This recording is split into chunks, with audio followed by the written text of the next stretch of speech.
And finally tonight, a look at what 9/11 means to people in Afghanistan, both the people who live there and the Americans fighting the Taliban. Special correspondent Adam Pletz was embedded with U.S. Marines in southern Afghanistan and put that question to both groups. Helmand in southern Afghanistan is the province that has borne the brunt of the fighting between the Taliban and coalition forces. What would Afghans in this war-torn province think about 9/11 and its consequences? But first, what would the Marines think of the seemingly obvious question I wanted to put to the Afghans? Okay, I just want to ask you guys, have you heard of 9/11? Yeah. Indeed. Yeah. And what does it mean to you? After a lengthy silence, which perhaps said more than words could, the lieutenant in charge voiced some thoughts. The whole approach that we had coming into adulthood, it's kind of hard to separate that, as I said, because we grew up with it and grew up with a shadow of it.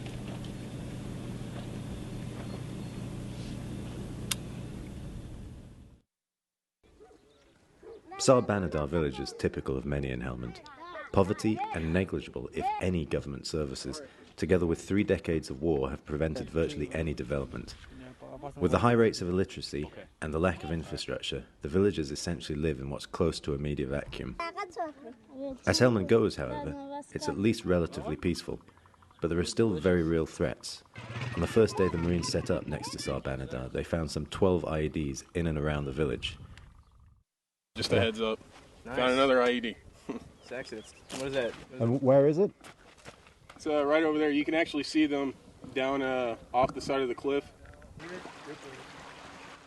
While waiting for the demining team, one of the Marines wanted to comment on their silence when asked about 9/11.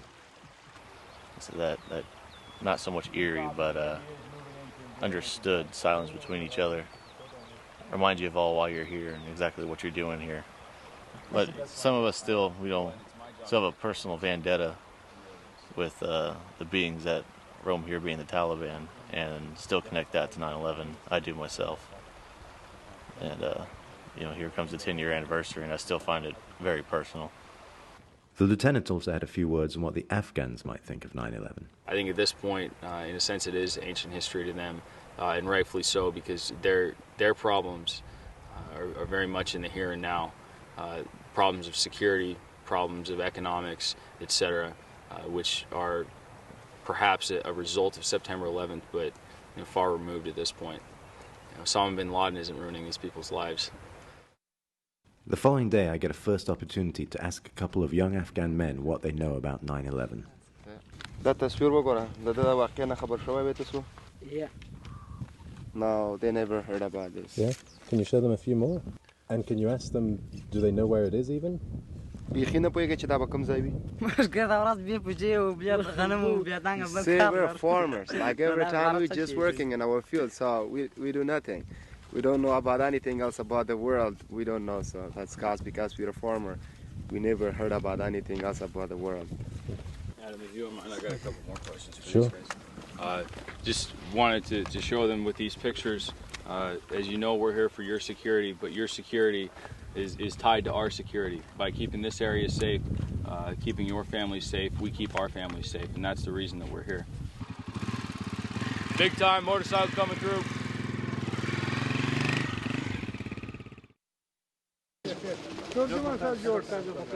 The 2 young men had clearly never heard of 9/11, but maybe the elders at a local shul would have more to say.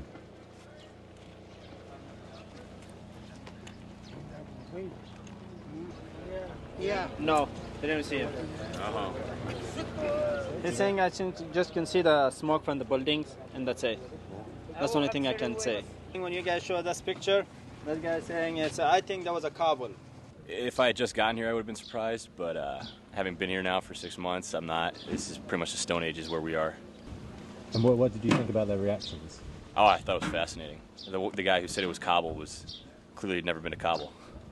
It just shows you how isolated they are, even in their own country. It was nice to go from Iraq to then here. It was a lot easier to understand, why you're here and bring yourself. You have that picture. You can always pick up the picture to remind yourself, okay, this is why we're here.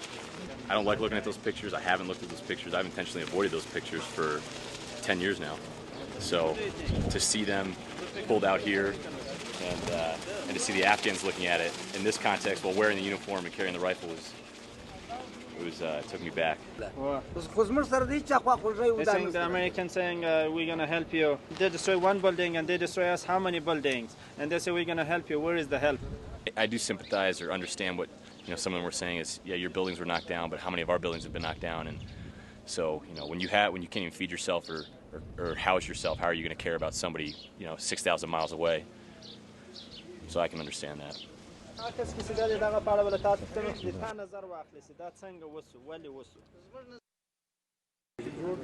Amazingly, in a country where for 10 years a war has been fought with 9/11 as its root cause and justification, it turns out not only were the villagers oblivious to 9/11, but so were the Afghan police, and even some of the translators working with the US military. But you don't know the history of this event? No, I have no idea about the story of this. Have you ever seen these pictures before? No, I didn't. In fact, after showing the images to dozens of Afghans, I only found one person who clearly recognized them and could connect them to the US's initial reason for coming to Afghanistan, and that was the police district chief in Marja.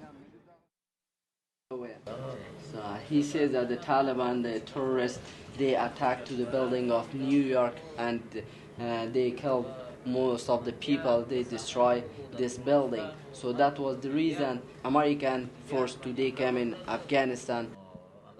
But that police chief is an exception. A survey taken in 2010 by the International Council on Security and Development found that 92% of Afghan men in Helmand and other Afghan provinces had no idea what 9/11 was.